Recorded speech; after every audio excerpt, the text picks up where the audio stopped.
خدمات درک پرینس تقدیم می کند شالوده ایمان، درس دهم، داوری جاودانی. خدا را شکر برای کلامی که همگی با ایمان اون اعلام کردیم. پس به اتفاق همدیگر دهمین و آخرین قسمت از عنوان درسی شالوده ایمان را بررسی می کنیم. در جلسات گذشته به اتفاق 5 مورد از 6 تعلیم اساسی ذکر شده در عبرانیان باب 6 آیات 1 و 2 را مورد بررسی قرار دادیم.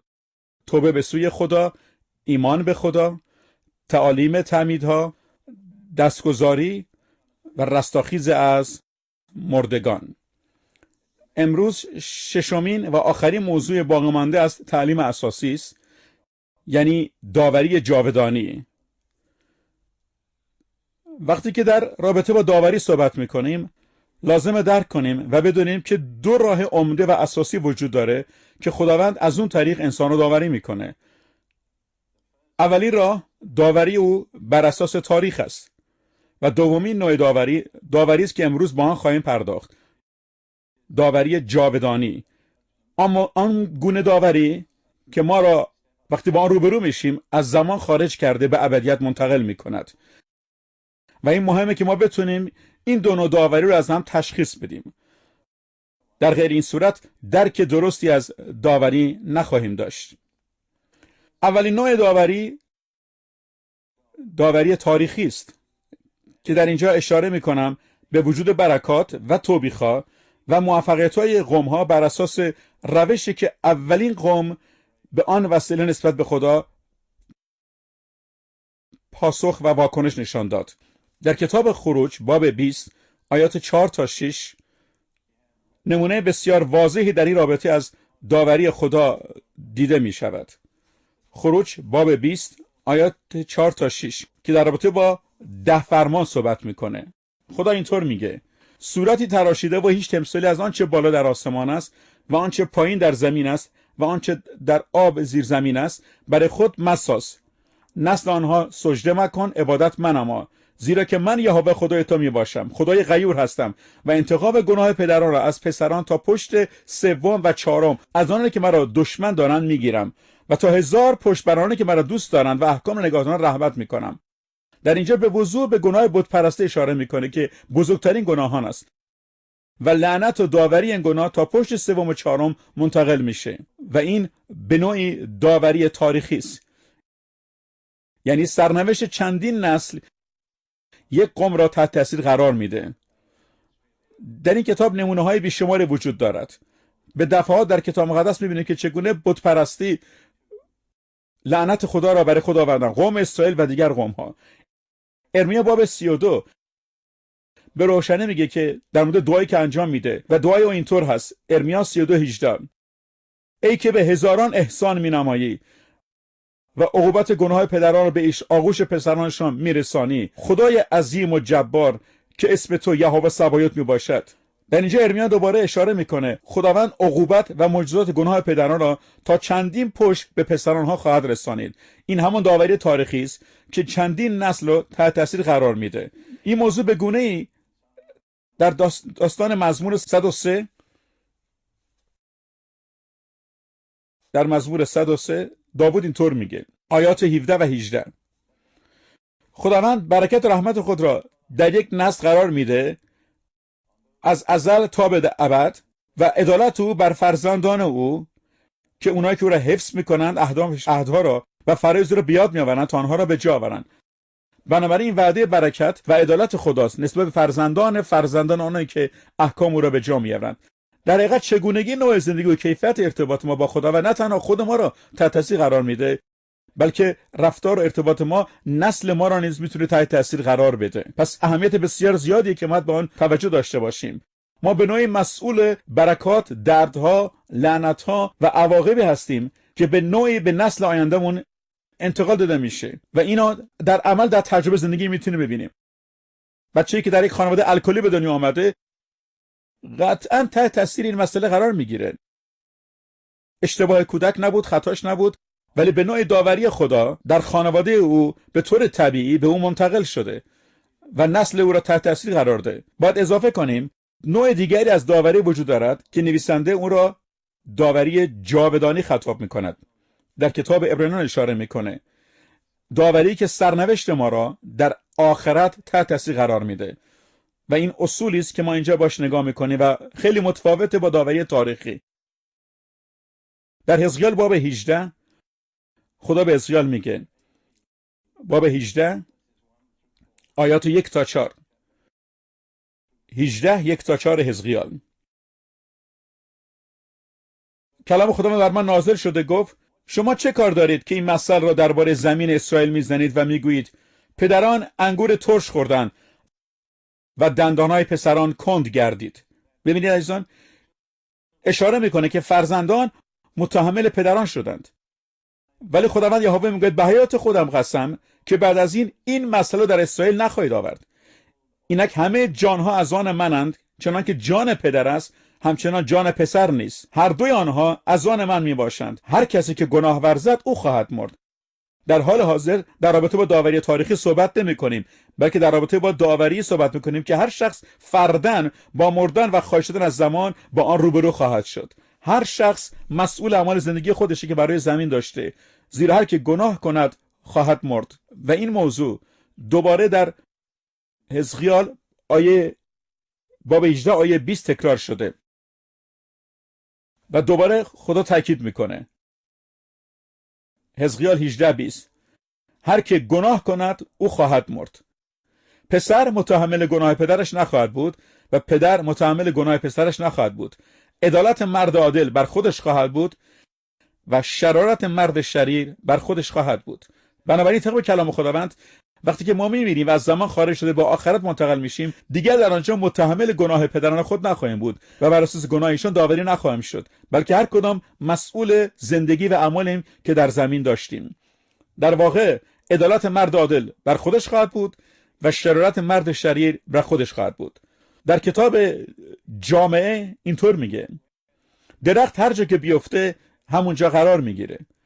بنابراین شرایط و وضعیتی رو که امروز در آن زندگی میکنید تعیین کننده شرایطی که در آخرت خواهید داشت. این همان داوری جاودانی است و خیلی خیلی خیلی اهمیت داره.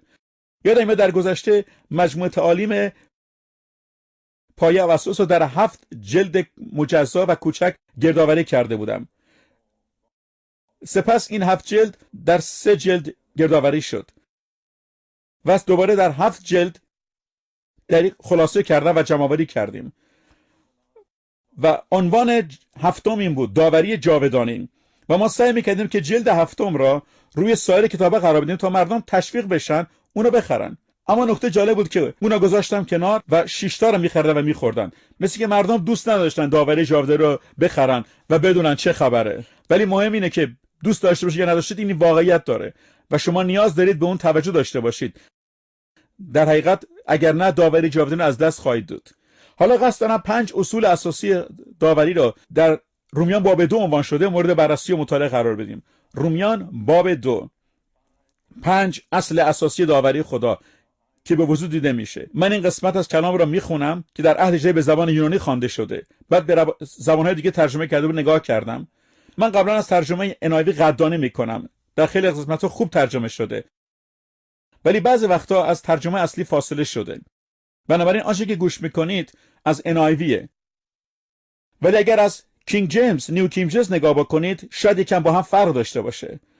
نمیخوام بگم این از اون بهتره، ولی هر کدوم نقاط مثبت و نقاط ضعف خودشونو دارند، ولی ترجمه کامل بدون نقصی وجود نداره. ولی آنچه که دارم میگم NIV نزدیک به اون نیست و بعضیا میگن NIV الهام اصلی است. نمیدونم شما شنیدید یا نه.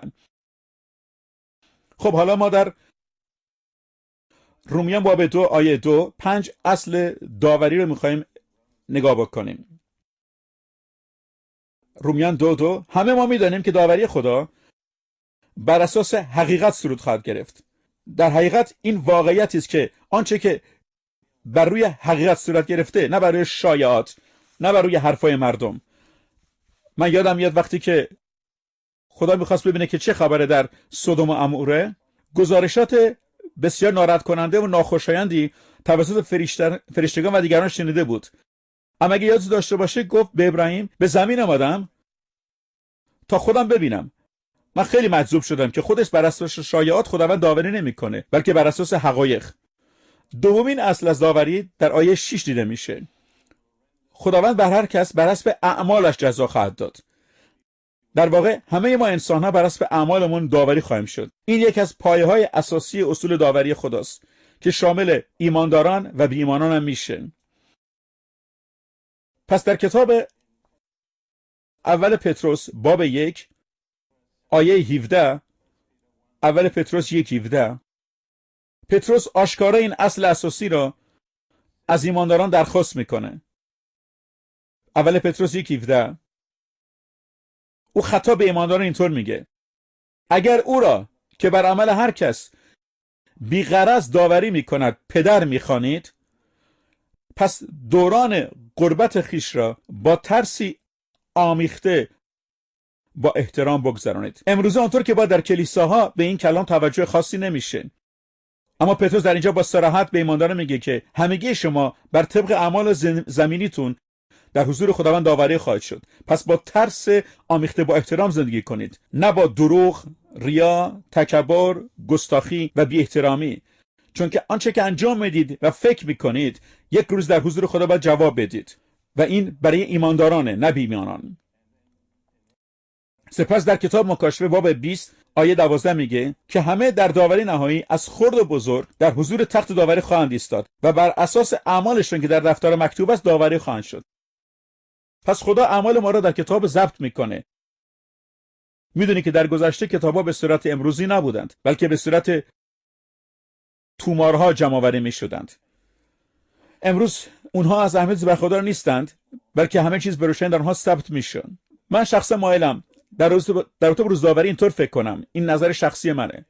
فکر میکنم هر روز از ما جلوی یک ویدیو تیپی قرار خواهیم گرفت، فیلم ویدیویی که تمام اعمال لحظات زندگی ما از ابتدا تا انتها در آن ثبت شده. یادم میاد 4 سال پیش وقتی که در یک دوره بیماری عبور میکردم، یه شب خداوند با قلب من صحبت کرد و دعا میکردم که جریان چیه؟ چرا من مریضم؟ خدا ساعت 2 نصف شب من را بیدار کرد. قبلا به دفعات این کار کرده بود، با من حرف زده بود و یک تصویر روشنی خداوند از زندگیم برای من مرور کرد. و میخوام بگم که قبل از آن انتقاد میکردم و من خودم در همون سطحی که دیگر واعظین مشهور بودن قرار داشتم، ولی خدا نشون داد که بعضی وقتا کارهای انسانی و نفسانی عمل میکردم. منظورم گناهان هرزه و ناشایستی رو مرتکب نشده بودم.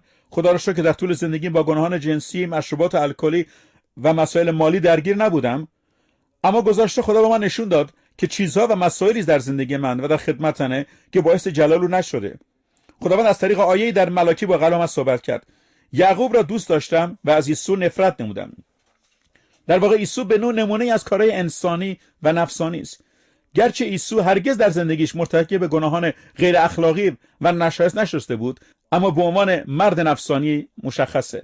و خدا پیغامی که به من داد و من صحبت کرد اینه که از چیزهای نفسانی نفرت دارم و در بیش از 50 سال خدمت زندگیم خواسته که از اونها دور بشم و در بعضی موارد من بی‌تفاوت بودم. یکی از اون چیزایی که به من نشون داد اوقاتی بود که در رستوران صرف کرده بودم. نمیدونم آیا تا به حال خداوند در این مورد شما رو توبیخ کرده یا نه. شخصی به شوخی میگفت آمریکایی‌ها در مورد تنها چیزی که صحبت میکنند غذاست. دیگری میگفت اگر میخوای بدونی رستوران غذاخوری خوب کجاست، از واعظین سوال کن. گرچه ما این چیزها را به شوخی عنوان میکنیم، اما در بطن این شوخی یک حقیقتی وجود داره که نمیشه اون انکار کرد. در حال حاضر من در موردش تجربه شخصی خودم صحبت میکنم، منظورم دیگران نیست. پس من درک تازه‌ای از ترس الهی در دستم اومد، اون احترامی که نسبت به خدا باید داشته باشم. و چنانکه قبلا گفته بود هر کاری که کردیم و انجام دادیم به داوری میره. پس از اول پتروس اینا اشاره کردم. برمیگردیم رومیان باب 2. اصل بعدی و سومین اصل در آیه 3 است که من فکر نمی کنم که آیه 3 باشه. نه، چون اونطور نیست که من میخوام. اون آیه نیست، اونطور نیست که من ترجمه کردم. بله، رومیان باب 2 آیه 11. کمی بعد توضیح میدم که منظورم چیه، که میگه من زیرا خداوند تبعیض قائل نمی شود. بعضیا میگن ترجمه باید مدرن و امروزی باشه. و من پاسخ میگم که کلام خدا را به شکل مدرن امروزی ترجمه کنید، یعنی افکار مدرن امروزی را دون اضافه کنید و این درست نیست. اغلب انسان‌ها طوری فکر میکنند در واقع چگونگی صحبت کردنشون برگرفته از افکارشون هست. در ترجمه کینگ جیمز قدیمی میگه نزد خدا طرفداری نیست و رعایت احترامی وجود نداره. این ترجمه خیلی شفافتر از ترجمه قبلی است. ما بعضی وقتا به افراد ضعیف توجه کمتر و به دیگران توجه بیشتری میکنیم و احترام بیشتری میذاریم. ما نمیخوایم اینطور باشه. ما میتونیم احترام بزنیم ولی نه با طرفداری. به عنوان مثال وقتی کسی سرهنگ، یکی باید رئیس جمهوره، یکی اسقفه، ولی نمیتونه در داوری شکل متفاوتی داشته باشه، چون که خدا با همه به همون صورت داوری خواهد کرد.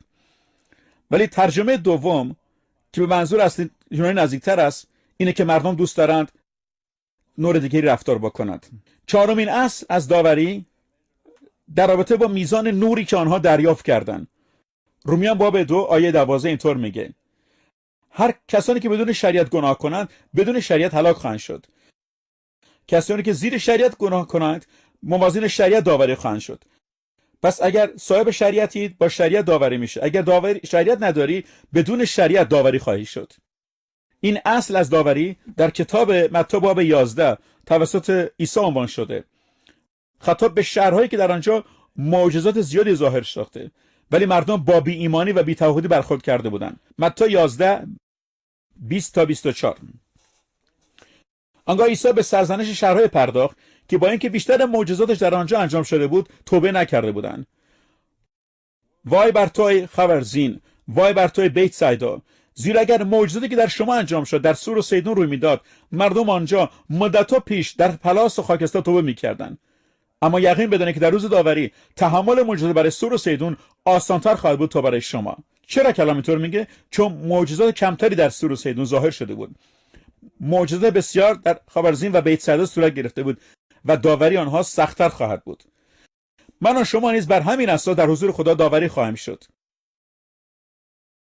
به طور کلی میخوام بگم کسانی که انگلیسی زبان هستند در دنیا منابع بسیار غنی و مبارکی را به زبان انگلیسی در اختیار دارند. قبل از هر قوم و ملتی ما در اختیار داشتیم. کتاب مقدس داریم، کتاب‌های دیگر داریم، سیدی‌ها داریم، منابع بسیاری داریم، خادمین، واعظان که کلام خدا را تدریس می‌کنند. پس ما چون منابع زیادی داریم، داوری بر ما سخت‌تر خواهد بود. چون استاندارد کلام خدا بر حسب بیشتر آگاهی که ما داریم خواهد بود. چون ما نور بیشتری از این مکاشفات داشتیم. و دوباره مسیح ادامه میده: و توی کفرناهم آیا تا به آسمان صعود خواهی کرد؟ هرگز، بلکه تا به اعماق دوزخ سرنگان خواهی شد. اگر معجزاتی که در تو انجام شد در سدوم رخ میداد تا به امروز بر جا میماند. اما یقین بدان که در روز داوری تحمل معجزات برای سدوم آسان‌تر از تو خواهد بود. میبینید عزیزان، داوری بر اساس نور الهی است که در میانشون ظاهر شده. هر چقدر آشکار شده اونها داوری بیشتره. و همونطور که قبلا گفتم دوباره تکرار میکنم، ما که منابع انگلیسی در اختیار داریم داوری بیشتری بر ما خواهد شد، چون که نور بیشتری از کلام دریافت کردیم و این چیزی است که من اشاره میکنم. و سپس به آخرین اصل داوری میرسیم. پنجمین اصل رومیان باب 2 آیه 16 عنوان شده: در روزی به وقوع خواهد پیوست که خدا بنابر انجیلی که من اعلام میکنم رازهای نهایی انسان را به محاکمه میکشد. پس کلام خداوند به ما میگه که بر اساس به اعمالمان و همچنین بر اساس افکار مخفی درونمون داوری خواهیم شد. و این میتونم بگم که افکار ما و نیتهای ما چقدر مهمه برای خدا. ممکنه دو نفر با هم یک کار با هم انجام بدن اما با دو انگیزه کاملا متفاوت و در حین داوری خدا به نیتهاشون نگاه میکنه. پس بیایید به اتفاق به جاهای داوری را که خداوند در کلام داده نشان بکنیم. و اونجا که من میدونم 4 داوری عمده در کلام خدا وجود داره. اولیش داوری در حضور مسند مسیح خواهد بود. در زبان یونانی کلمه بما یعنی تختی که افسران رومی در آنجا می نشستن و بررسی میکردن. مثل پیلاتوس که مسیح رو داوری کرد این نوع داوری مخصوص مسیحیان یعنی ایمانداران خواهد بود، فقط برای ایمانداران. یه بار دیگه به اول پتروس 1:17 را بخونم. احساس میکنم خداوند میخواد این آیه را مجددا بخونیم. اول پتروس 1:17 اگر او را که بر عمل هر کس بیغرض داوری میکند پدر میخوانید، پس دوران غربت خیش را با ترسی آمیخته با احترام بگذرانید. این خطاب ایمانداران است، به ماست. ما او را پدر میخوانیم و در پتروس 4:17 اینطور میگه زمان آن رسیده که داوری از خانه خدا شروع بشود و اگر آغاز آن از ماست، سرانجام آنان که انجیل عیسی را اطاعت نمیکنند چه خواهد شد؟ داوری از کجا شروع میشه؟ داوری همیشه از خانه خدا شروع میشه. همیشه از خانه خدا. پس از قوم خدا شروع میشه. و وقتی داوری شروع بشه، اول کسی که داوری میشن ما ایمانداران خواهیم بود. و این داوریشون به طور خاصی خواهد بود. رومیان باب 14 آیات 10 تا 12 اینطور میگه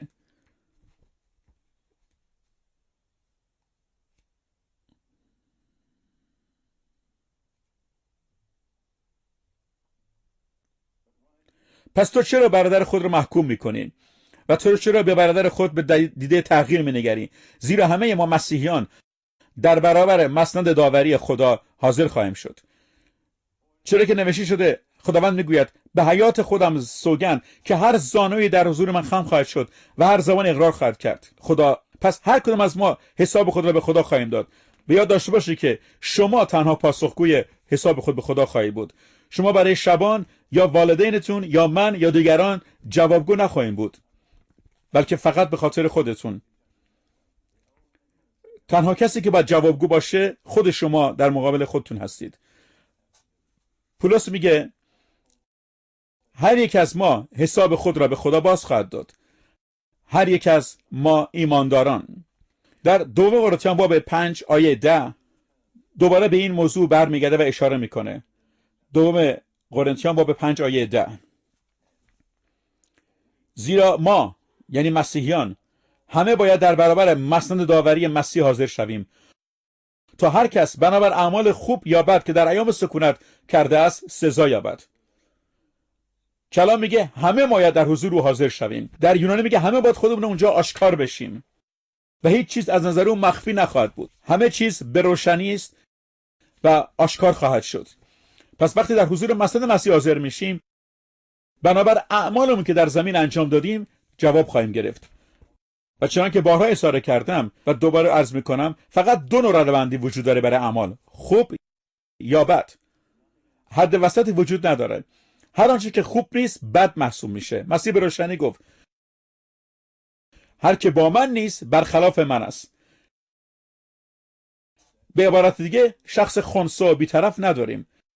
امروز بسیاری در کلیسا هستند که یه جورایی روی نرده نشستند.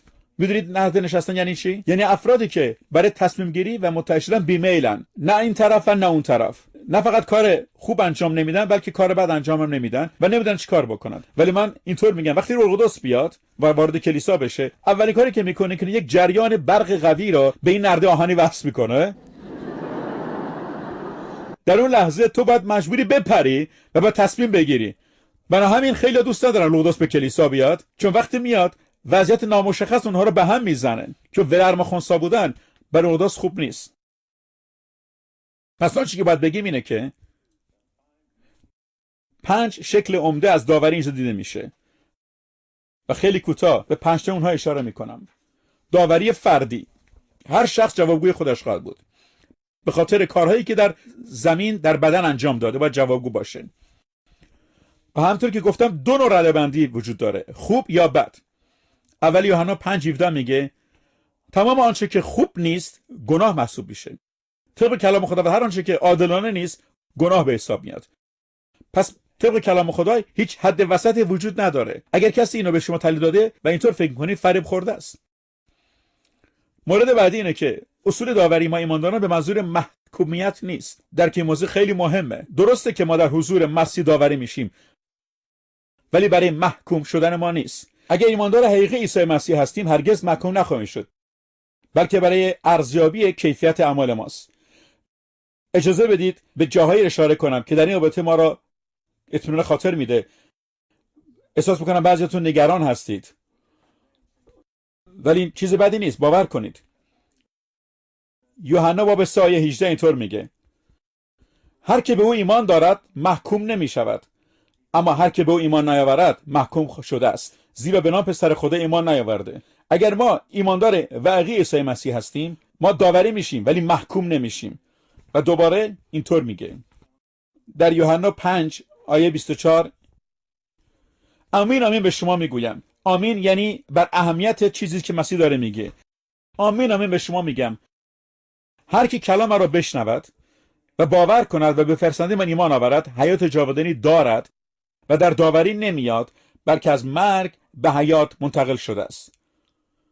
و آیه دیگر رومیان باب 8 آیه 1: پس اکنون آنانی که در مسیح عیسی هستند دیگر هیچ محکومیتی نیست. بنابراین در مورد داوری که صحبت میکنیم، محکومیت به همراه نداره، بلکه بر اساس کیفیت اعمال و خدماتی است که در زندگی برای عیسی مسیح انجام دادیم. یکی از شفافترین قسمت‌ها در این رابطه که توصیف شده اول قرنتیان باب 3 آیه 11 به بعد است. اول قرنتیان باب 3 11 به بعد. پولس در رابطه با بنا کردن کلیسا صحبت میکنه و میگه هیچ کس نمیتواند جز آن پی که نهاده شده پی دیگری بگذارد و آن پی همان خود عیسی مسیح است. اگر کسی بر این بنیاد ساختمان از طلا، نقره یا سنگ‌های گرانبها یا چوب یا علف یا کاه بسازد، آشکار خواهد شد که چه کرده است، چرا که آن روز همه چیز را ظاهر خواهد ساخت، زیرا که آتش نتیجه کار آشکار کرده کیفیت کار را خواهد آزمود و آنچه بنا کرده است باقی بماند پاداش خود را خواهد یافت. اما اگر بسوزد زیان خواهد دید، هرچند خود نجات خواهد یافت، اما همچون کسی خواهد بود که از میان شعله‌های آتش جان بدار باشد. در NIV میگه مثل کسی که از میان آتش فرار میکنه. بنابراین چگونگی اصول داوری ایمانداری در آیات ذکر شده. قبل از هر چیز پایه و اساس ما بر روی عیسی مسیح قرار داره. پایه اساس دیگری نداریم. سپس باید ببینیم خدماتی که ارائه کردیم از چه کیفیتی برخورداره. در حقیقت این کمیت خدمت ما نیست که مهمه، بلکه کیفیت خدمت ماست که در نظر خداوند گرانبهاست. مقدار و میزان نیست، بلکه کیفیت کار که مهمه. چوب میسوزه، پس برای خدا طلا، سنگ‌ها، گرمتی چیزای ماندنی هستند. بعضیا فقط به تعداد، ولی خدا اینطور نگاه نمیکنه، به تعداد نگاه نمیکنه. من خودم وقتی زیر آزمایش قرار میدم و میخوام ببینم که چیزی ارائه دادم، آیا فقط چوب، علف و کاه که قابل سوختنه یا طلا، نقره و با ارزشه؟ چقدر بده وقتی آنچه که درست میکنی بسوزه و بره و میبینی که از درون آتش میگذره و چیزی نمیمونه و چیزی نمیمونه جز یک بدن عریان که از میان آتش رها یافته است. چقدر خطرناکه. پس من چیزایی را پیشنهاد میکنم به شما که بتونه ما کمک بکنه مطمئن باشیم که چطور در حضور خدا بایستیم. من میخوام 3 راه را به شما که میتونید خودتون را با اون بسنجید. اولین اینه که انگیزه شما چیه؟ تنها انگیزه که مورد قبوله برای جلال خدا باشه، آنچه برای جلال خدا انجام میدیم. و متاسفانه بسیاری از کلیسا و خدمات که انجام میدن برای جلال انسان انجام میدن. من شخصا فکر میکنم بزرگترین مشکل فعلی کلیسا در خدمات جاه طلبی انسان هاست. مرد و انسان مطرح بشه. کلیسا با وجود معجزاتی که انجام میکنند در خدماتشون ظاهر میشه، اما به دلیل جاه طلبی و انگیزه اشتباه از آتش میگذره و چیزی نمیمونه. در اول قرنتیان 10:31 میگه، 10:31 پولس اینطور میگه: پس خواه بخورید خواه بنوشید، خواه هر آنچه که میکنید همه رو برای جلال خدا بکنید. یک انگیزه قابل قبوله برای آسمان و آن هم جلال نام خداست.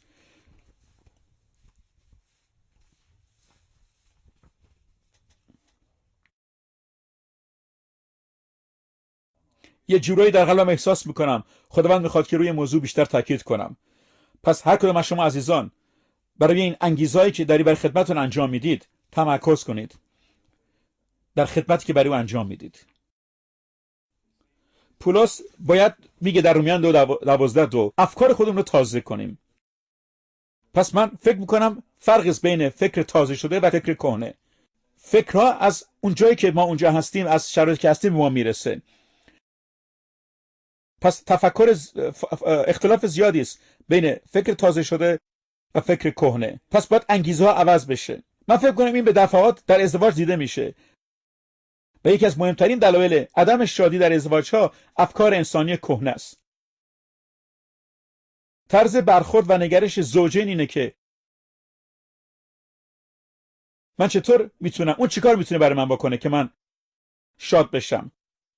پس که میخوایم از اون چیزی دریافت کنیم که من خوشحال بشم. من فکر میکنم انگیزه درست اینه که من چی میتونم بدم، نه اینکه من چی میتونم بگیرم. پس وقتی دو نفر همدیگر رو میبینند، اگر تصویری باشه که چطور به همدیگه خدمت کنید، میتونن شاد بشن. و این انگیزه است که مهمه.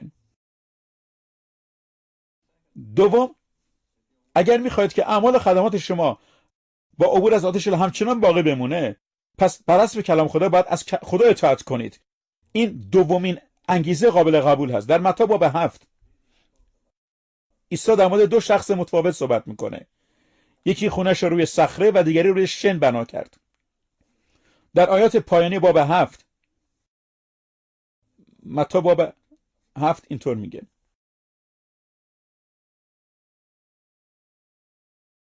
من الان میرسم اونجا.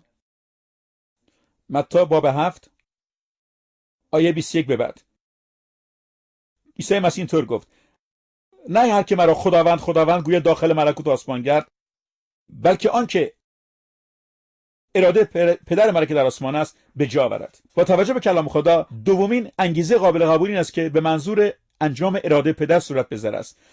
و در آیات بعدی اینطور میده که شاید بعضی‌ها را باعث رنجش و ناراحتی میشه.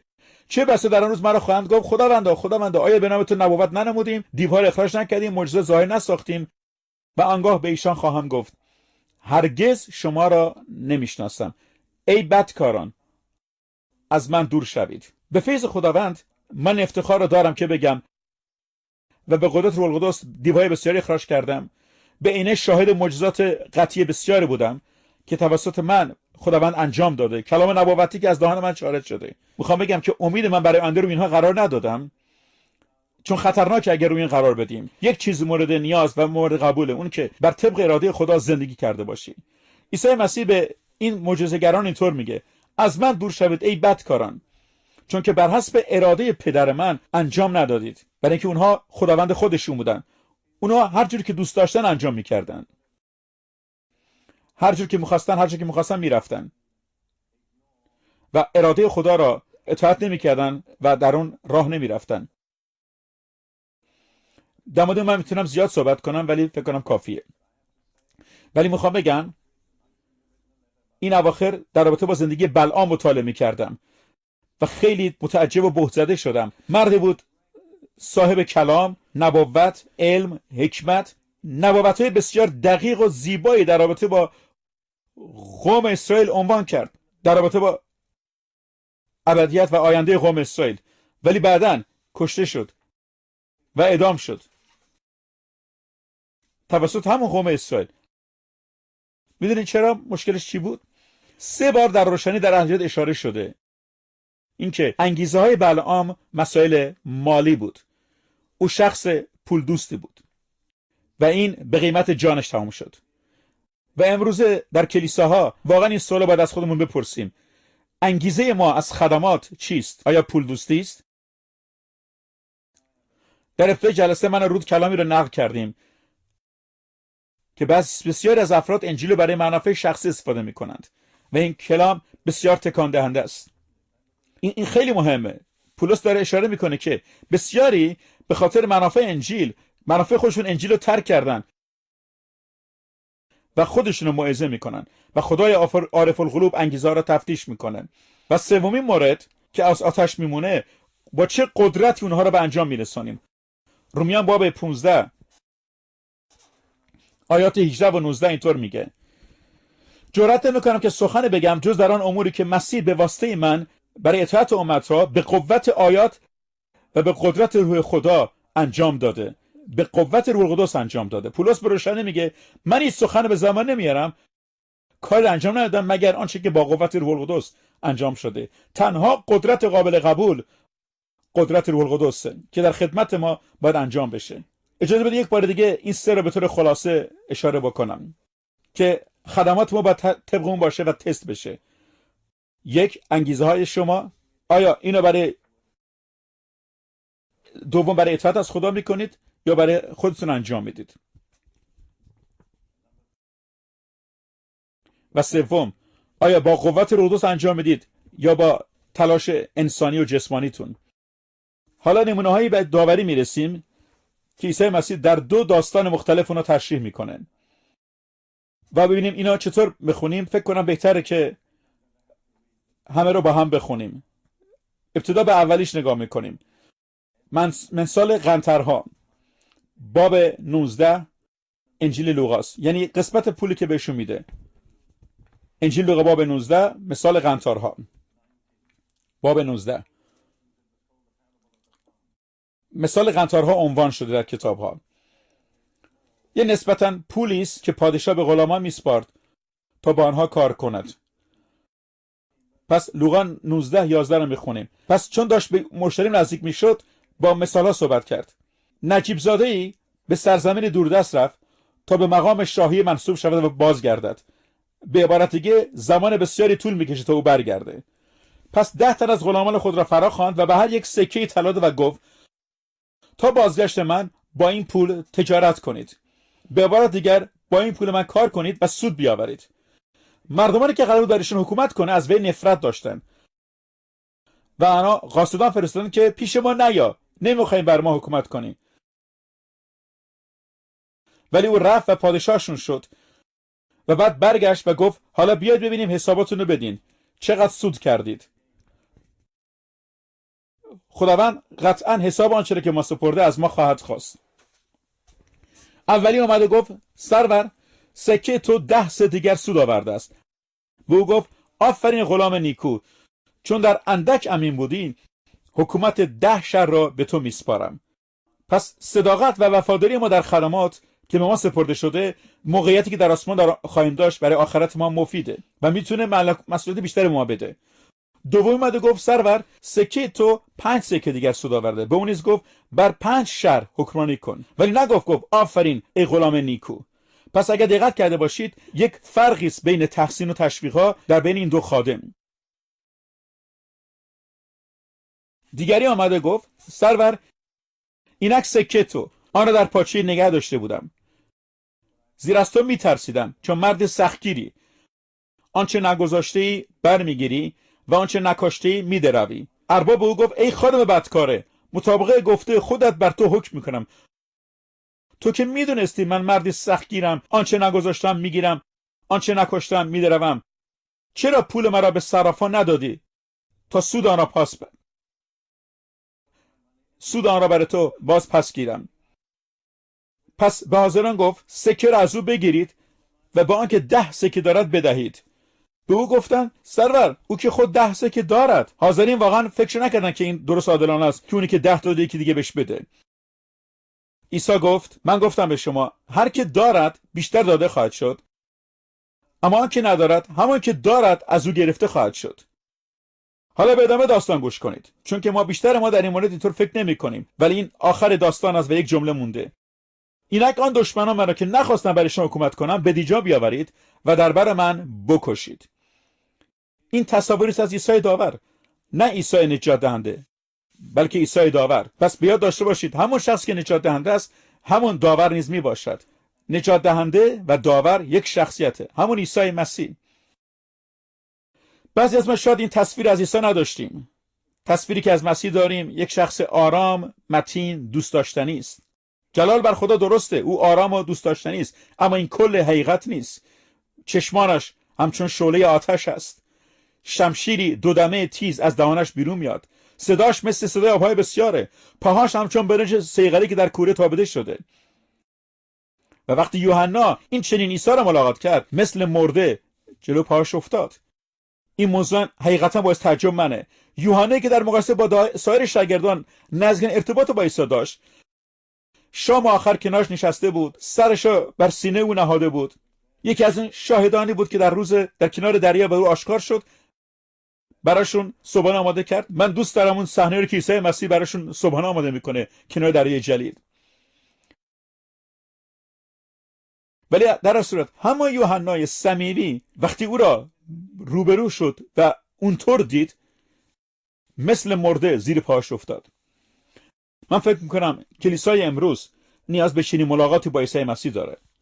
کلیسایی که فقط یک تصویر مهربان از عیسی در ذهن داره، باید این عیسی داور هم با این عیسی داور هم روبرو بشه. من فکر کنم هیچ آسیب به ما نمیرسه اگر از روی ترس و احترام به قدوسیت جلال او نگاه کنیم. شاید مثل مرده بر پای او بیفتیم و چیزا رو یاد بگیریم که لازمه. پس بریم به این موضوع نگاه کنیم. این یک اصله که خدا به عطای میبخشه. به من یک موقع خدا عطای داده بود. یک چیز جالب بود که وقتی دعا میکردم پاهاشوی کوتاه بلندتر میشد و این برای شاید صدها نفر دیده و من با چشم خودم دیدم این معجزات مافوق طبیعی توسط روح القدس انجام میشد. اونا رو تشویق میکردم که ادامه بدن با قدرت روح القدس که در بدنشون به حرکت میومد. یه روز یکی از همکاران به من اومد و گفت درک، تو یه مدرس بسیار مشهور هستی، مرد محترمی هستی، در شأن تو نیست که بیان مردم بری و برای پاهاشون دعا کنیم. پیش خودم فکر کردم که شاید درست میگه و من نباید این کارو بکنم. پس به حضور خدا رفتم و اراده او را خواستم و خداوند اینطور میگه من این عطای ایمان به تو دارم. پس متوجه شدم این عطا از خداست و چون عطای ایمان رو داده من باید استفاده کنم و اگر استفاده کنم اون بیشتر میشه و اگر استفاده نکنم از دست میره و خاموش میشه. من در آن تصمیم گرفتم ایمانم استفاده کنم و برای شفای بیماران برای جلال خداوند به کار ببرم. پس بیاد داشته باشید هر نیکویی که به تو داده شده دو چیز میشه، استفاده کنی بیشتر میشه ولی اگه استفاده نکنی از دست خواهی داد. و اون چیزی که قبلا به شما گفتم، خدمتی که در این زندگی انجام میدید بستگی به انگیزه شما و برکت در آسمانه. اونی که 10 سکه داشت 10 شر داد، اون که 5 سکه داشت 5 شر بهش داده شد. اونها در حقیقت دقیقا نسبت به وفاداریشون به اونها هدیه داده شد و مسیح نگفت که آفرین غلام نیک موفق، بلکه گفت وفادار. بعضیا در مورد موفقیت تاکید میکنن ولی خدا بیشتر روی وفاداری تاکید میکنه. ما امروز افتخار میکنیم به کار عظیمی که خدا به وسیله خادمی در بین امت‌ها انجام میده. میتونیم با غرور و افتخار به کار خداوند نگاه بکنیم. هزاران نفر در سمینارهای ما میان و خداوند یه روز چیز خاص به من نشان داد. یادت نره که قبل از تو خادمین بسیاری زحمت کشیدن، اونا کاشتند، ثمره کمی داشتن، ولی تو ثمره خدمت آنها رو داری میبینی. پس به حساب خودت نذار و مغرور نشون. من احترام خاصی برای پیشکسوتان در خدمت دارم، افرادی که عاشقانه زندگیشون رو صرف کلام کردن. تمام میشنری که به شرق آفریقا رفتن، از هر 5 نفر 4 نفرشون به دلیل سختی شرایط مردن. ثمره ایمان خدماتشون ندیدن، اما صادقانه کلام را کاشتند وفادارانه و سالها بعد نتایج باشکوهی نمایان شد. اجازه بدید صادقانه به شما بگم بزرگترین خطری که من و شما ممکنه با اون روبرو بشیم غروره. پس بهتره ولی داستانو بگم. یک شخصی اتیکتی داشت نوشته بود که فروتنی. پس شما وقتی میخواین برین اون اتیکت فروتنی رو اینجا نذارید، بذارید با خودتون برین بیرون، با لباس غرور بیرون نرید. حالا یه مورد دیگه از داستان قطار هم باقی مانده. عیسی گفت اونی که قطارش استفاده نکرده و سود نیاورده بود، گفت تو میتونستی اینو به بانک بدی و بعد سودشو بیاری. پس اینطور نیست که همیشه اشتباه باشه که برکتی یا سودی از پولون ببریم. و این پیغام چیه برای من و شما؟ ما چیکار باید بکنیم؟ شاید باید بگید من خدمات بزرگی ندارم، من واعظ نیستم، استعداد زیادی ندارم، من چیکار میتونم بکنم؟ اینا بذار در حضور خدا. بانک چیه؟ این درک من از اینه که خدمتی رو پیدا کن که برای خدا مفیده، اونا تست کن، مطمئن باش و اونجا سرمایه گذاری کن. پس این گذاشتن پول در بانک معلوم میشه و اون موقع تو برکتش رو خواهی یافت وقتی عیسی مسیح بیاد. حالا بیاید به داستان بعد نگاه کنیم که خیلی شبیه اینه ولی فرق هم داره. باز هم مثال قنطار هاست. باب 25 آیات 14 تا 30.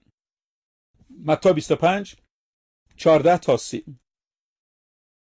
پادشاهی آسمان مثل مردی است که قصد سفر داشت، خادمان خود را فراخواند و اموال خودش را به این سپرد. به قابلیت هر کدوم به یکی 5 تا، به یکی 2 تا، به یکی 3 تا. یکی آنگاه راهی سفر شد. دقت کرده باشید هر کدوم از این خادم بر اساس قابلیت قنطاری رو دریافت کرده بودند. یکی 5، یکی 2 و یکی 1. بین اونها تقسیم کرد بر حسب توانایی که داشتند. و میخوام بدونید که خدا بر حسب توانایی که دارید به شما مسئولیت میسپاره.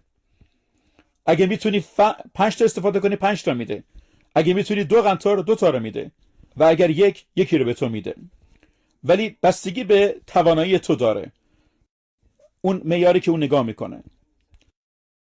و میگه اونی که 5 تا قنطار گرفته بود به تجارت پرداخت، 5 تا دیگه سود کرد. اونی که 2 تا قنطار داشت 2 تا دیگه سود کرد. و اون که 1 قنطار داشت رفت زمین رو کند و پول رو پنهان کرد. پس از زمان دراز ارباب بازگشت و از آنان حساب خواست. برادران عزیز، به یاد داشته به عیسی مسیح خواهد آمد و از ما حساب خواهد خواست.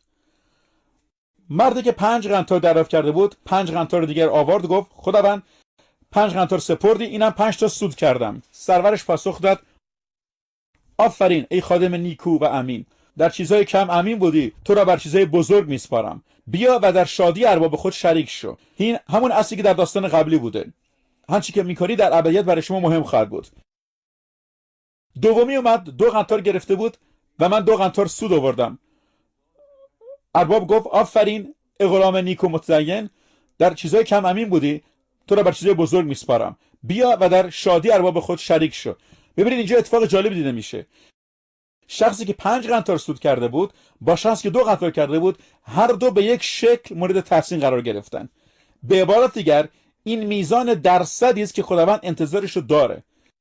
اگر 5 قنطار دریافت کردید او توقع 100% داره و میشه 5. اگر 2 دریافت کردید 100%، یعنی هم 2. خداوند میزان قابلیت شما را میدونه و بیش از ظرفیتتون از شما انتظار نداره. بیاید کلام را ادامه بدیم. خادمی که 1 قنطار گرفته بود آمد و گفت چون میدونستم مردی تندخو هستی، از جایی که نکشتی میدروی و از جایی که نپشتی جمع میکنی، پس ترسیدم و پول تو را در زمین پنهان کردم. اینم پول تو. اما سرورش پاسخ داد ای خادم بدکاره و تنبل. اجازه بدید به شما عرض کنم به گونه‌ای تنبلی برای بعضی شرایط محسوب نمیشه. بسیاری از کلیساها مایل نیستن که یه شخص الکلی رو به کلیسا راه بدن. میگن شما نمیتونی به جلسه ما بیای. ولی بسیاری از کلیساها پر از افراد تنبل و بیکاره. من فکر میکنم در نظر خدا تنبلی بدتر از الکلیه. اینو در نحوه گفته عیسی مسیح اشاره کرد. منظور من این نیست سوء تفاهم نشه که نوشیدن الکل رو تایید میکنم، اونم گناهه. ولی اینجا در چشم خداوند عیسی مسیح تنبلی از الکل بدتر است. عیسی ادامه میده ای خادم بدکاره و تنبل، تو که میدونست از جایی که نکشتم میدروم و از جایی که نپشتم جمع میکنم، پس چرا پولمو به صرافان ندادی تا وقتی برگردم با سود از تو پس گیرم؟ دوباره همون اشاره است. پول تو رو ندادید، میتونستی برای کار خدا صرف کنید تا ثمرات و نتایج به همراه داشته باشه. این قنطار از او بگیرید و با اون که 10 تا داره بدید. سودی که بیشتر کرده بود شخص به او داده میشه، چون هر که دارد به او بیشتر داده میشه و به فراوانی میرسه. اما اون که ندارد همونی که فکر میکنه داره از او گرفته خواهد شد. و این خادم بیفایده را به تاریکی بیاندازید، جایی که گریه و دندان بر هم ساییدن خواهد بود. این جمله است که دفعات در عهد جدید تکرار شده، جایی که گریه و دندان بر دندان ساییدن خواهد بود. من این قسمت مطالعه کردم و فهمیدم در جای کار برده شده که افرادی که با کاراشون با تنبلی و بی‌تفاوتی رفتار میکنند، فرصتایی را داشتن از دست داشتند.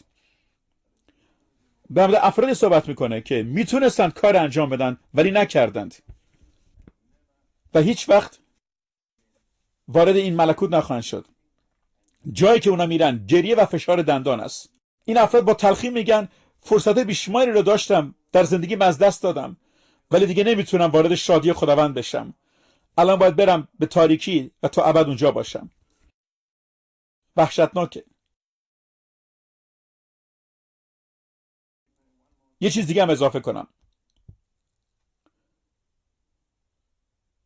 اون افرادی که رد شدند و نتونستن وارد شادی خداوند بشن، افرادی که کمترین تعهد رو دارند، مثل شخصای یک قنطار. و من فهمیدم که در کلیسا این صدق میکنه.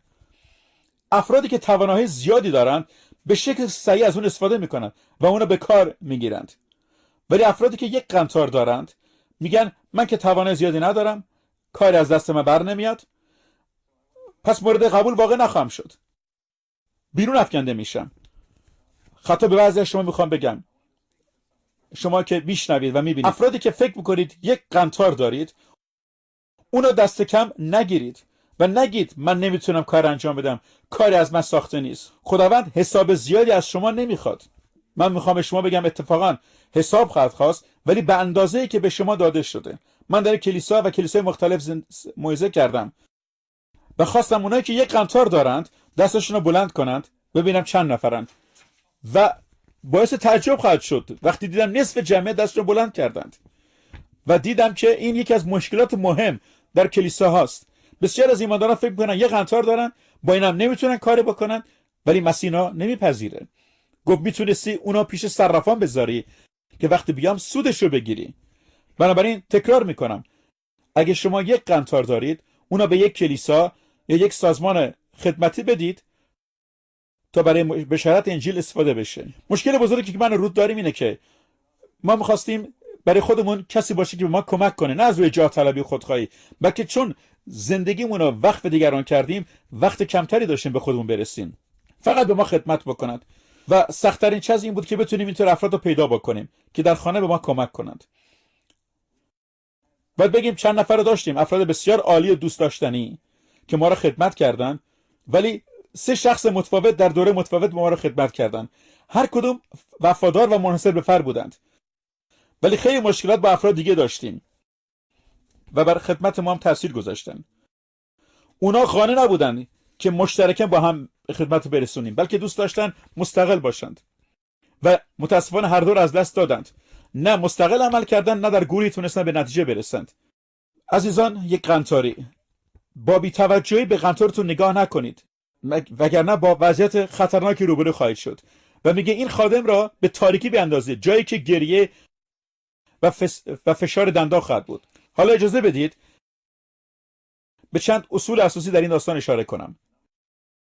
شماره 1، خدمات ما در این زندگی تعیین کننده موقعیت ما در آسمان است. شماره 2، عطاری که خدا داده استفاده نکنیم اون رو از دست خواهیم داد. شماره 3، وقتی که میتونید کار خوبی انجام بدید انجام ندید گناه محسوب خواهد شد. یعقوب 4:17 میگه بنابراین هر که بداند چه کاری درست است و آن انجام ندهد گناه کرده است. اغلب فکر میکنیم یه سری کارهای بد گناه خواهد بود، اما کلام خدا میگه کار درست رو بدونی و انجام ندی گناهه. دوباره برمیگردم متی 25 رو مورد بررسی قرار بدم. 3 دسته از افراد اینجا دیده میشن که از جانب خدا رد شدند.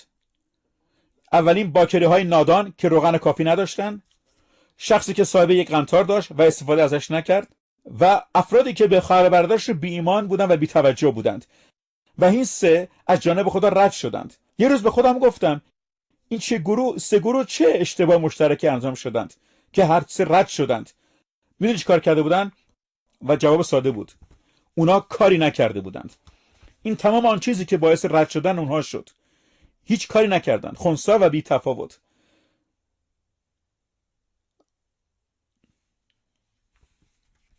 بهتره که خیلی سریع به یکی دیگر از نمونه‌های داوری بپرسیم، چون الان دیره، وقت زیادی نمونده. ما داوری ایمانداران رو بررسی قرار دادیم که شاید برای بعضی نگران کننده است. داوری بعدی که میدونم داوری قوم اسرائیل، در مورد قوم برگزیده خدا که از اول انتخاب شدند. گرچه به دفعات در قرون متوالی به خدا نامطیع و بی‌وفا بودند، ولی خدا هرگز اونها را رد نکرد. کلام در مورد اونها چی میگه؟ خداوند به خاطر نام عظیم خود قوم اسرائیل رد نخواهد نمود. آنچه که خدا برای قوم خود اسرائیل انجام داد به این دلیل نبود که آنها لیاقت و شایستگی داشتند، بلکه به خاطر نام خود و جلال نام خیشش بود. و این باعث شد که قوم اسرائیل را به شکل خاصی خودش داوری بکنه. در اینجا یه اصلی از برکت و لعنت وجود داره در رابطه با برکت و داوری. یهودی ها را خدا خودش مستقیم برکت میده، ولی امت ها را به وسیله قوم یهود و به خاطر آنها برکت میده. افرادی که در میان از امت ها هستن باید این موضوع رو به یاد داشته باشیم. هر برکت روحانی که تا به حال دریافت کردیم مدیون قوم یهود هستیم. عیسی در یوحنا باب 4 آیه 22 اینطور میگه: نجات به وسیله قوم یهود میاد. یه جمله جالب و عالی. هر برکتی که یافتیم از قوم یهود یافتیم و ما مدیون اونها هستیم. خدا میخواد اینا ما درک کنیم و اونا احترام بذاریم و به همون صورت رفتار کنیم. ولی وقتی زمان به داوری میرسه، خدا امتها را مستقیم داورت میکنه، اما قوم یهود رو به وسیله امتها داوری میکنه. اجازه بدید یه بار دیگه تکرار کنم. قوم یهود را مستقیم برکت میده، امتها را به وسیله قوم یهود. ولی خداوند امتها را مستقیم داوری میکنه، اما قوم یهود را به وسیله امتها. و در قرون گذشته تاریخ اینا دیدید دهها و دهها بار این اتفاق افتاده. به خاطر نااطاعتیشون توسط قوم‌های مختلف داوری و تنبیه شدند. پس داوری بعدی برای قوم اسرائیل که به صورت دردناکی انجام خواهد شد. ارمیا باب 30 آیات 3 تا 7 رو نگاه می‌کنیم. ارمیا باب 30 آیه 3 تا 7. خداوند اینطور میگوید: اینک ایامی میاد که اسیران قوم خود اسرائیل را و یهودا را باز خواهم آورد و خداوند میگوید ایشان را به زمینی که به پدرانشان قول دادم خواهم رسانید تا آن را به تصرف آورند. مهم نیست دولت‌ها و سیاستمداران چی فکر میکنن، کلام خدا میگه آنها زمین رو تصرف خواهند کرد. هر کسی که با کتاب مقدس آشنایی داره میدونه منظور از زمین چه زمینی است. یکی از دوستان واعظ من اینطور میگه که وقتی قوم به زمین برمیگرده که خدا بهشون داده باید با صلح و آرامی باشه. این حرف نشون میده که این شخص با کتاب مقدس آشنایی نداره، چون که این چیزی است که خداوند گفته که وقتی برمیگردند صدایی را شنیدم، صدای ارتعاش شنیدم، صدای خوف، سلامت این نیست. سوال کنید و ملاحظه کنید که آیا ذکور اولاد میزاید؟ پس چرا هر مردم میبینن که مثل زنی که میزاید دست خود بر کمر نهاده و چهره‌ها به زردی مبدل شده است؟ سخت‌ترین شرایط و فشاری که قوم اسرائیل تا به حال تجربه نکرده پیش رو داره. در واقع بعد از بازگشت با این سختی روبرو خواهد شد. وای بر ما، زیرا که آن روز عظیم است و مثل آن دیگری نیست. اون زمان تنگی یعقوب است، ولی از آن نجات خواهند یافت. کلام خدا میگه از آن نجات خواهند یافت. سپس در آنجا خداوند قوم اسرائیل را مورد داوری قرار میده و سپس سایر قوم‌های دیگر را مورد داوری قرار میده. زمان داره به سرعت میگذره. یوئیل باب 3 آیات 1 و 2 رو میخوام بگم. وقتمون داره خیلی تند جلو میره، باید سریعتر باشم. یوئیل 3 1 و 2. اینک در این ایام و در آن زمان چون اسیر یهودا و اورشلیم رو برگردانیده باشم. پس ببینید دوتا با هم یکیه، یک همزمان اشاره میکنه. قوم یهودا به سرزمینشون برمیگردونه. آنگاه جمعی امتها را جمع کرده، دمی امتها را، و به وادی یهوشافات فرود خواهم آورد و در آنجا با ایشان درباره قوم خود و میراث اسرائیل محاکمه خواهم نمود، زیرا که ایشان را در میان امتها پراکنده ساخته و زمین مرا تقسیم نمودند. خداوند با سرعت میگه وقتی کارمو با اسرائیل تمام کردم، سپس به داوری امتها خواهم رسید و همون شکلی که با امتها با اسرائیل رفتار کردند من با اونها عمل خواهم کرد. این آیات بسیار تکان دهنده است. خداوند به دو دلیل امتها را توبیخ و داوری میکنه. یک، قوم اسرائیل را پراکنده و آواره کردند و 2 زمینی رو که به پدرشون داده شده بود در میان خود تقسیم کردند. میگه این زمین مال منه، منو به اسرائیل داده بودم، هیچ دولت و قدرتی حق نداره اونو تقسیم کنه. می‌بینیم امروز چه اتفاق افتاده؟ درست برخلاف کلام خدا اتفاق افتاده. می‌بینیم زمینی رو که خداوند به اسرائیل بخشیده در میان امت‌ها تقسیم شده، اما هنگامی که داوری خدا فرا برسه، او تمام امت‌ها را که تقسیم کردن زمین رو توبیخ و محکوم خواهد ساخت. متاسفانه در ابتدای لیست امت‌هایی که توبیخ خواهند شد باید انگلیس را قرار بدیم، چون که دولت انگلیس در پایان جنگ اول جهانی این مسئولیت بهده داشت. در واقع در این مورد تمام اختیار بود تا دولت مستقلی را برای قوم اسرائیل تشکیل بده و در سال 1922 دولت انگلیس با تصمیم شخصی وینستون چرچیل 76% از زمینی را که خداوند به اسرائیل بخشیده بود به دولت عرب واگذار کرد که امروز کشور اردنه و اسرائیل اونجا دارن زندگی میکنن، و 24% باقی را به سازمان ملل تقسیم کرد.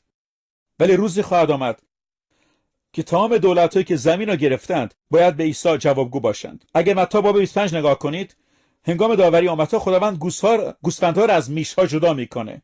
گوسفندها به ملکوت میشن، اما میش‌ها اجازه ورود نخواهند داشت، بلکه به مجازات ابدی سپرده خواهند شد. اصل تقسیم جدا کردن گوسفندان از میش‌ها بر اساس چگونی رفتاری که با قوم یهود یعنی برادران عیسی داشتند.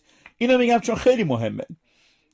اسرائیل امروز به عنوان یک عامل بسیار عمده در دنیای امروز ماست، در حالی که از قوم‌های اطراف ترسان و وحشت زده است و بسیاری از او دفاع نمی‌کنند. اما دیر یا زود وقتی که خداوند بیاد از آنها دفاع خواهد کرد و این سومین داوریه.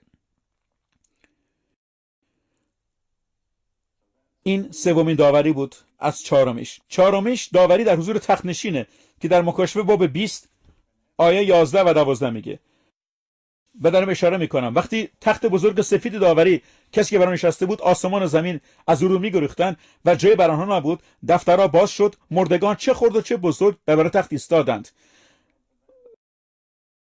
و بر حسب اعمالشون داوری شدند. خدا رو شکر که دفتر دیگه اسم دفتر حیات که اونایی که در دفتر حیات اسمشون نوشته شده به آرامی خداوند وارد خواهد شد، ولی بقیه به داوری 4 میرن برای جواب دادن. پس 4 داوری. 1 داوری در مسند مسیح که مختص ایمانداران است. شماره 2 داوری قوم اسرائیل که با درد و رنج همراه خواهد بود. شماره 3 داوری سایر قوم ها در پیش مسیح در ابتدای هزاره سلطنت. و 4 داوری سایر مردگانی که باقی ماندن در حضور تخت سفید مسیح. با توجه به آنچه که من قادر به درک بودم از کلام خدا، این 4 اصل داوری رو پیدا کردن و باید هر کدام از ما باید آماده باشیم که در روز داوری در حضور خدا بایستیم. آیا ما آمادیم؟ آیا طوری زندگی و عمل میکنیم که وقتی در حضور تخت خدا می ایستم شرمنده و خجل نباشم؟ برادران عزیز، خواهران عزیز، بیایید به اتفاق در رابطه با این موضوع دعا کنیم که باید در حضور خدا بایستیم. دعا کنیم. ای خدای قادر مطلق، تو را به خاطر کلام بسیار شیوا روشنش شکر میکنم. ما محض فیض کلام تو که امشب با ما در میان گذاشتی به حضورت ایستادیم.